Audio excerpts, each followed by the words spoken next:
يحلق نسر ضخم في السماء الزرقاء الصافية، جناحاه العملاقان يمتدان لأكثر من مترين. عيناه الحادتان تمسحان الأرض أسفله بحثاً عن فريسته. وفي الأسفل يجلس شبل فهد صغير وحيداً في السافانا. لا يتجاوز عمره الشهرين، يلعب بعشب طويل يتمايل مع نسمات الهواء الخفيفة. أمه ذهبت للصيد، تاركت إياه فيما اعتقدت أنه مكان آمن. يدور النسر في دوائر واسعة، يخفض ارتفاعه تدريجياً.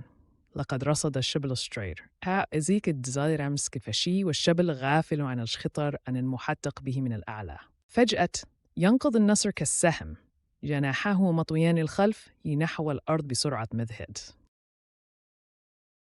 الهواء يسفر حول جسمه المنسابي. في اللحظة الأخيرة يرفع الشبل رأسه، عيناه تتسعان من الخوف. يحاول القفز بعيداً، لكن الوقت متأخر جداً. تنغرس مخالب النسر القوية في فراء الشبل. الطائر العملاق يضرب بجناحيه بقوة، يرفع جسمه وفريسته عن الأرض. صرخة الشبل المذعورة تتردد في السهول.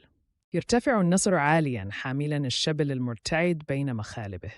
المشهد مهيب ومخيف في آن واحد. طائر جارح يحمل واحداً من أخطر المفترسين في إفريقيا. وفجأة يظهر شبح داكن في الأفق. إنها أم الشبل، عائداً من رحلة الصيد.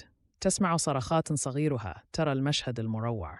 لكن النسر يكون قد ارتفع بعيداً، محلقاً نحو جباله البعيدة، حاملاً معه فريسته الثمينة. يختفي النسر في الأفق، تاركاً الأم الحزينة تنظر بعجز إلى السماء، وصدى صرخات شبلها ما زال يتردد في أرجاء السافانا الصامتة.